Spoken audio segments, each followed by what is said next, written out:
if you don't have accountability, then nobody's responsible. And if nobody's responsible, then nothing gets solved. I do think that the grooming incident allowed for an opportunity to bring together neighbors in a way that they may not have So he can say, hey, have you thought about security cameras? Here's the issues in the neighborhood that we're seeing. What's your management plan? What's your security plan? I actually go out and address the issue, and hopefully by talking to the neighbors or the people, residents prior to ordinance or a statute being broken, I can diffuse the situation.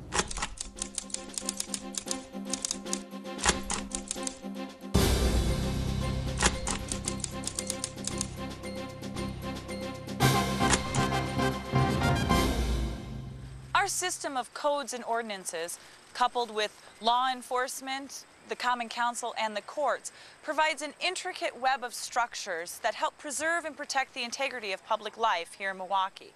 An innovative new trend in deploying this web of structures is a grassroots, ground-level kind of effort called community prosecution or community policing. From nuisance properties to drug dealers to graffiti, neighborhood complaints can now be handled using a variety of resources. Resources that have already been in place, but are now accessed and combined in a much more collaborative way. The benefit of the program, too, is that in a lot of ways it mimics the old concept of Officer O'Malley on the beat in the 20s, that we have this fascination with, but we don't really understand how it worked. And, you know, when I came in, Tom was talking about that a little bit, was that if you don't have accountability, then nobody's responsible. And if nobody's responsible, then nothing gets solved. Right. Because it's always the other guy, or it's the other agency, or I don't have enough money, or I don't have enough positions, or I don't have enough time. I mean, everyone passes the buck. And the reality is, we all have the responsibility. And frankly, the benefit of Officer O'Malley was he cut to the chase. Yeah. He said, you come here, take the kid, bring him to mom. Do you know what your kid did? Oh, and let him have it. And then the point was, is you didn't have kids getting arrested. You didn't have kids going to jail. You had parents addressing their children as they should. And you had people part and parcel of the public safety solution, rather than this reliance of a phone somehow, you know, dialing 3 numbers is somehow going to solve your problem. And then wait for some stranger to show up. It may be Officer Kupsik one day, maybe somebody else, and maybe you'd be lucky to get a lawyer from my office or the DA's office calling you and volunteering to solve the problem. But the reality is problems come and go, but your neighborhood, your house stays the same. And so once you take on that responsibility, which it is, to say that this is my neighborhood and this isn't going to fly here, and I'm going to work with that person and that person to make sure it doesn't fly here, that's when you have real change. And that's when you get an Officer O'Malley. I mean, that's really what Ray is. Ray just, you never hear him say, it's not my job. You never hear him say, well, I don't know what to do. He's just going to go out and do something about it. And I guess I'll tell you a telling story. There was last summer, there was a couple of families that were in a feud that were shooting at each other. And it kept happening over the course of several weeks. And I, somewhat naively, asked Ray, well, who is responsible to make sure that another one doesn't happen? And what I meant by that was this. When somebody gets shot, typically the detectives from the Crime Information Bureau investigates the shooting. The district police officers are responsible for patrolling the area. There are 2 different divisions that don't really talk to each other all that much, although this chief has got that happening a lot more, and it continues to get better. But frankly, they have different responsibilities. But there's nobody's job to say, who do we talk to make sure this doesn't happen anymore? Well, Ray was that person who went to talk to mom and said, you know what, we think that your other son was involved in this shooting, and in response to that shooting, your other son got shot, and frankly, I'm not saying your son's a bad kid, but I'm worried that he's going to go take vengeance out on this other family now. And let's work on not letting that happen, because frankly, there's too many babies in the neighborhood who don't have a beef in any of this fight, who are going to ultimately pay the consequence if people keep shooting like this. And once you start recognizing that it's not my job isn't going to work anymore, and you start taking responsibility for things like Ray does, and saying, I'm going to do what I can to prevent that next shooting from happening, that's when you get change. And then you start realizing wait a minute, we don't have a detective whose job it is to go prevent that next shooting. The detectives are worrying about who did it and how do we prove it and how do we put that person in jail, and that's an important thing. Right. Because in my opinion, shooters need to go to jail for a long time. But let's not take our eyes off the real issue, which that's already happened, unfortunately. That tragedy has already happened. What I need to worry about is preventing the next one. In this series, we'll explore how community prosecution developed in Milwaukee, the key agencies and players working on it, and how it impacts the community on a case-by-case, neighborhood-by-neighborhood basis. Derek Mosley, now municipal judge Mosley, received grant funding to start a pilot project in District Number 5. And he was paired with the Harambe Ombudsman group and neighborhood-based organization again, and it was really focused on property-based problems, which nuisance activity. Nuisance activity at the neighborhood.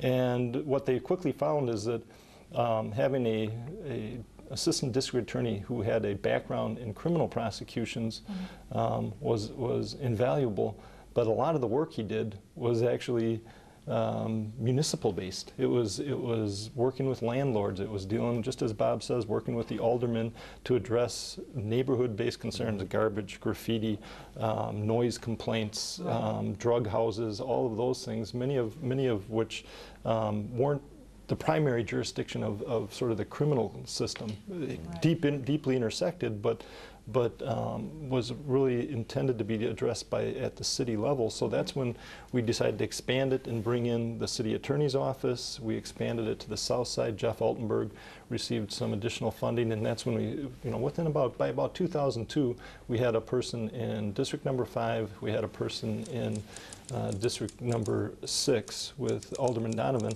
And then, interestingly enough, we lost the funding for 5 temporarily, but we've always maintained a position funding at 6 with Alderman Donovan from 2002 on. Community prosecution is a generic term that is an umbrella that covers the concept that there's many people that are responsible for solving problems and, frankly, preventing crime. Traditionally, in the last 20 years or so, the police department, through the 911 system, was tasked with solving all of society's problems by either arresting somebody or not. And the reality is that problems are more complex than that. And because of that complexity, there's more agencies and people that need to be involved in solving those problems. So you have, through community prosecution, the lens of a civil litigator like myself, a trial lawyer who practices civil law. You have criminal prosecutors through the district attorney's office that involve themselves as to what kinds of things they work with.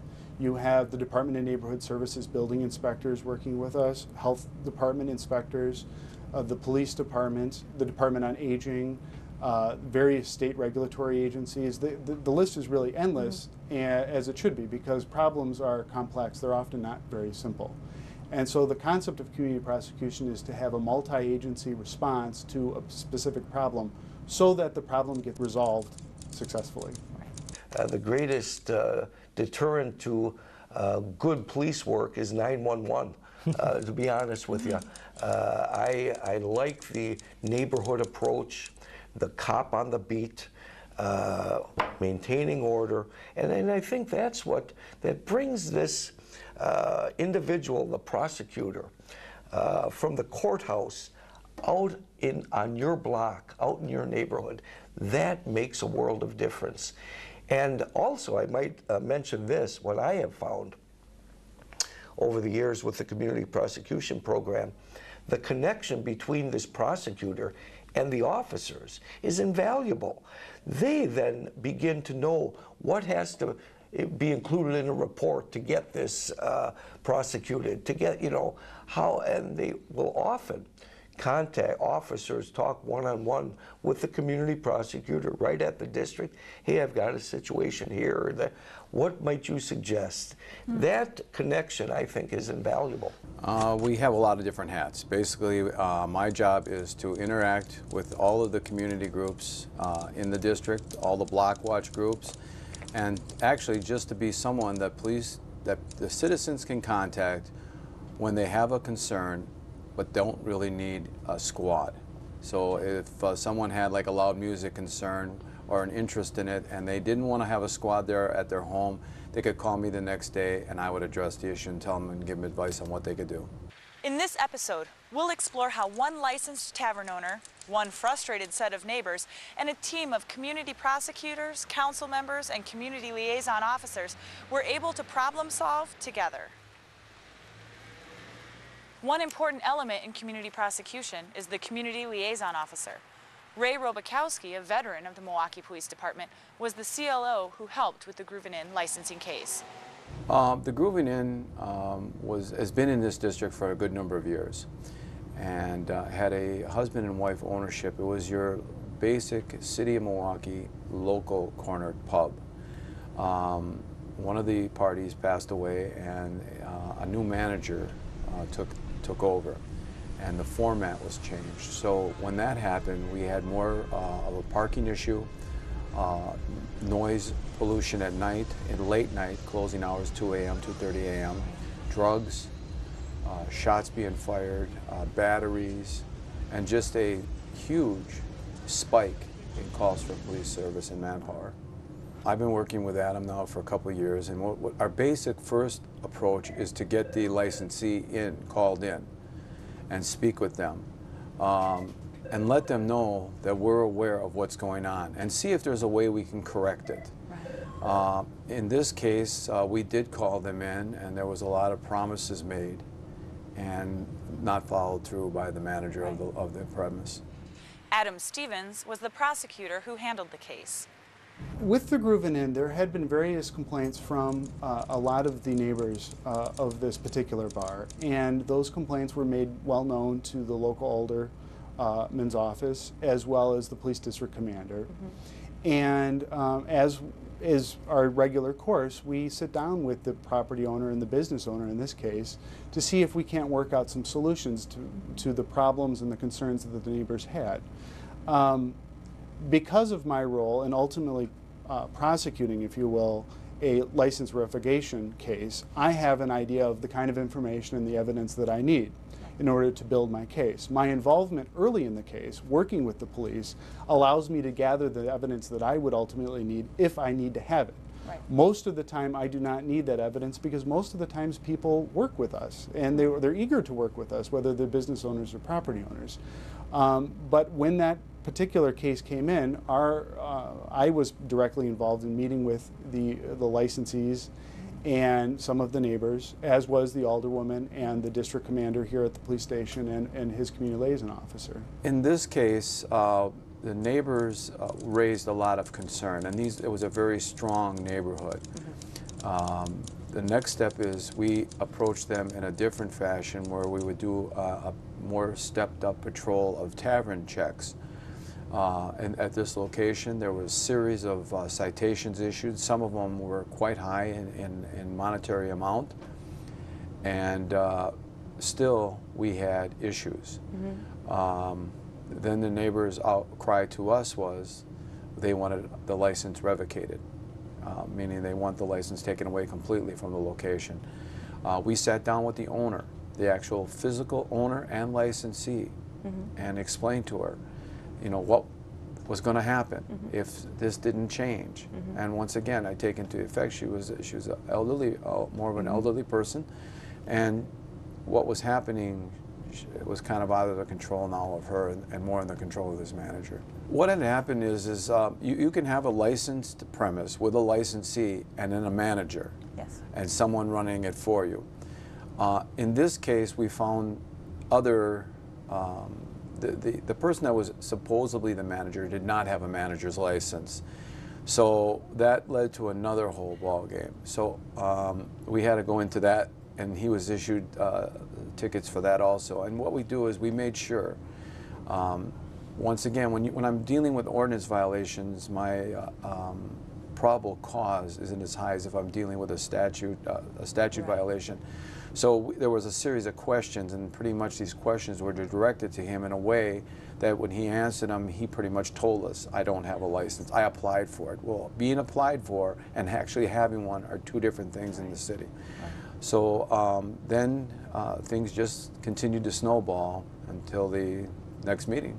You have to bring everybody into the game. Adam Stevens was here. He was the city, assistant city attorney from representing District Number 5 in the city of Milwaukee. We also had ADA Jacob Core, who works for John Chisholm. We had Alderwoman Malele Coggs was invited, as well as the neighbors and the licensee and the manager, so that nobody could say, I didn't know, I didn't hear. Everybody that was represented there had an equal part.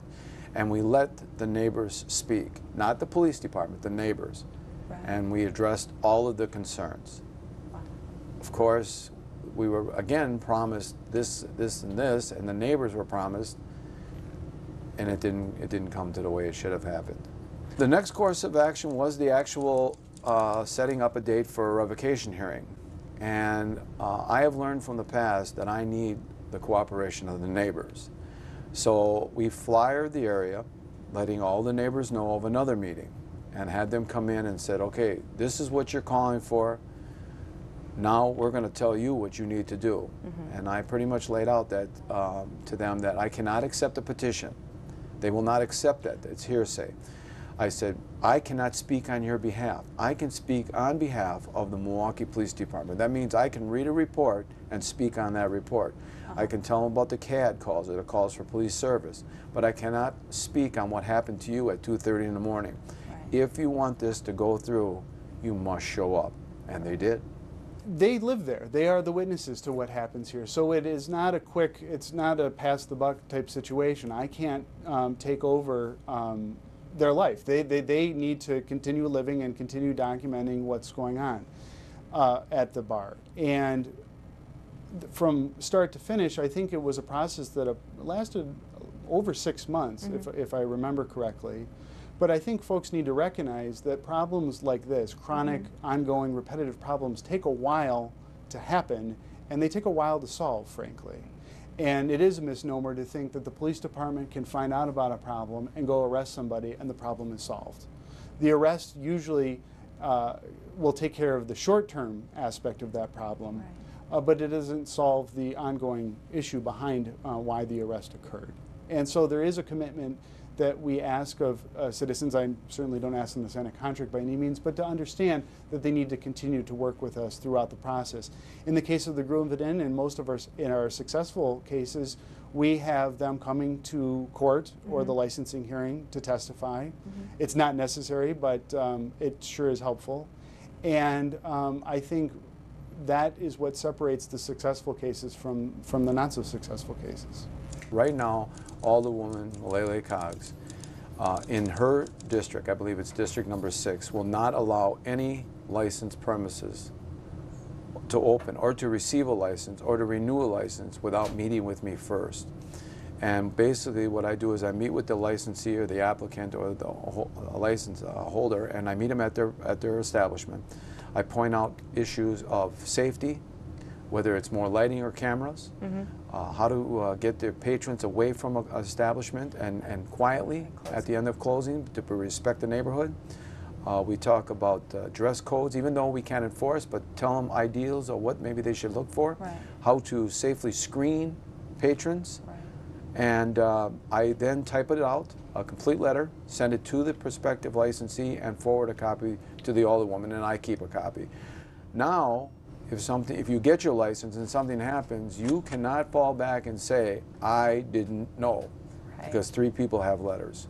She was the first, I believe, to start this. And now Alderman Nick Kovac liked the idea so well that he is now introducing prospective licensees in his aldermanic district, which I have part of, to meet with me prior to them getting the license. And it's a win-win.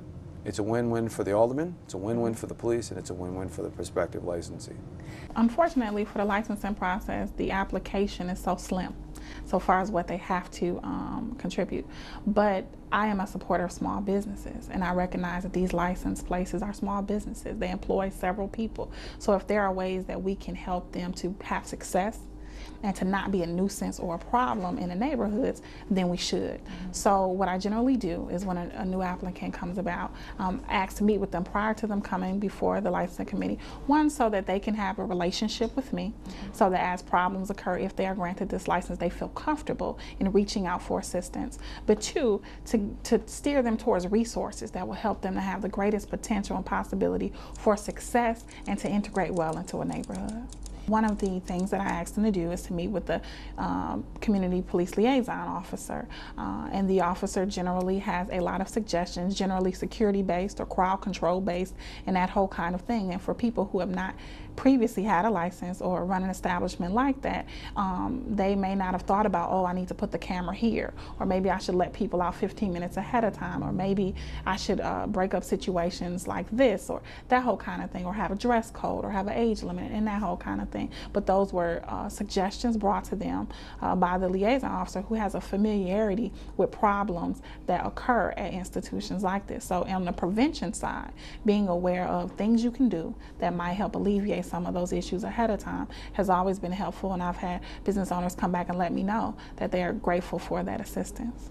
Anytime someone wants a new liquor license, I ask them to meet with the neighborhood first before we even schedule them in front of a licensing committee. So we have a meeting with the neighborhood, where we send out postcards so people know what's going on, and then they come to the neighborhood meeting. The business plan is presented. Oftentimes we'll just take a vote there, which is still not necessarily a binding vote, because then I'll send a new round of postcards to get everybody's reaction and invite people to the hearing. So I have the same answer for anybody who wants any kind of license, but especially liquor licenses, because they have the most effect on neighborhoods. I know that Alderwoman Coggs adopted this policy in the wake of what happened in the Groove Inn, and then I recently had a couple high-profile violent incidents, 2 homicides in River West. I was talking to Ray Robakowski about it, the community liaison officer, because there was a new licensed applicant very near the site, in fact across the street from the site of one of the shootings.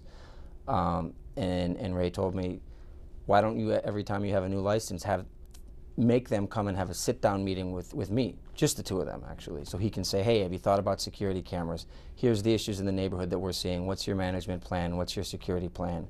Because, I mean, sometimes when you have these bars that really create problems for the neighborhood, and by problems for the neighborhood, I mean, obviously, the worst nightmares are the shootings and deaths. But sometimes you can just, like in the case of the Grooving Inn, that wasn't what was going on. There was just general mayhem on the intersection.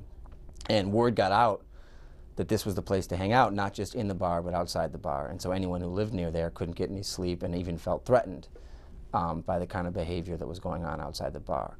And that's the kind of thing where a bar owner, that might not be their intention. They might just be trying to run a quality business and make money. But if you're not prepared for that sort of eventuality, if you have no game plan for how to have security to manage that, and cameras make a big difference, having exterior cameras. It's nice that I'm having this conversation now about this guy putting up cameras, but wouldn't it have been nice if I'd had the conversation when he first got his license? But, you know, start now, rather than wait for a problem to happen. And the other thing is that by not having this conversation early, it gives the bar owner almost one free strike, in the sense of an incident happens and they go, oh, I didn't know. Now they meet with Ray before they get the license, and there's no coming to committee table and saying, I didn't know that cameras might be a good idea. I didn't know that I should be have an ID scanner so I have a record of everyone who came into the bar and discourage underage drinking. I didn't know that in this neighborhood there's a lot of traffic, and so I should have considered having security make sure people don't walk into the street. You know, it's like in the Water Street situation. You know, each neighborhood is different, and the community liaison officers will be able to explain to a bar owner, do this early on to prevent these possible problems. Then if the possible problems occur, we say, you knew this was a problem, you didn't deal with it. An additional component to this web or this network is the neighborhood. The networks include block clubs or even just residents who live in and around where these establishments are. And in the case of the Groove Inn, the residents were extremely vigilant about what they wanted to see in their neighborhood and what they didn't like about what was going on with it at that time. Now understand too that the Groove Inn had been in the area for 29 years, and the neighbors, most of whom had been there for several years, didn't really have a problem with an establishment being there. They had a problem with an establishment being managed in such a way that it disrupted their livelihood. We initially had meetings. Some residents called, which is what triggered the meetings and trying to meet with the new manager and the owner at the time. Some of them stopped me on the street and talked to me. Some of them wrote letters to myself and the licensing department. We also send out card notifications whenever a license comes up for renewal to the neighborhood within 250 feet. So some of them sent cards back saying that they object to it and why they object to it. But and some of them sent emails. So a variety of ways they reached out. And some of them even went down to the 5th District Police Department to tell the captain and the liaison officer themselves the issues and problems that they had with the establishment. So in a variety of ways they reached out to tell us the problems and issues they had. We tried to have several meetings at the police station. We even hosted one at the 5th District Police Station with the officers, the neighbors, as well as the owners and manager at the time, trying to come to some level of solution. The manager sent out letters suggesting the changes he would make in taking into account their concerns. Unfortunately, those changes did not result in an establishment that was suitable for the neighbors. So unfortunately, they did end up closing. I will say I give great credit to the owner of the establishment, who was not the one fully managing it at the time that these problems occurred, but who saw and had the foresight to see that it was best to surrender the license than to move forward with the disruption that it was currently causing to the neighborhood. In the case of the Groovin' Inn, a group of concerned neighbors working with their council member, community liaison officer, community prosecutor, and each other were able to come to a satisfactory conclusion to the problem. In fact, this collaboration has made the neighborhood even stronger. Since the establishment closed, I've gotten several applications for it to reopen, and neighbors have been very active in meeting with these potential licensees to ensure that the way that it is managed and run, if it is to get granted a license, is suitable to them and is a place that they can feel is proud to have it in their neighborhood. And since then, many of those neighbors have been active in calling me about a variety of issues that they have in the neighborhood. I do think that the Groovin' Inn incident allowed for an opportunity to bring together neighbors in a way that they may not have ordinarily been brought together. So yes, I've heard from them on several other issues, and they are even more actively involved with future applicants for the location, which is an extreme positive for whoever, if ever, the location is granted again. Having a positive relationship on the outset with the neighbors is critically important. Residents need to be actively involved in their community and know their resources. I think I can give a little more time to issues that might not be where an ordinance or a state statute is broken. Also, I actually go out and address the issue, and hopefully by talking to the neighbors or the people, residents prior to ordinance or a statute being broken, I can diffuse the situation and make it a lot easier for the neighbors to live. Gotcha. I think the greatest threat to neighborhood stability is apathy. To learn more about licensing or who your council member is, go to www.milwaukee.gov for a complete listing of city agencies and services. At www.milwaukee.gov/police, you can learn about local crime analysis meetings, who your community liaison officer may be, and more about Milwaukee's police network.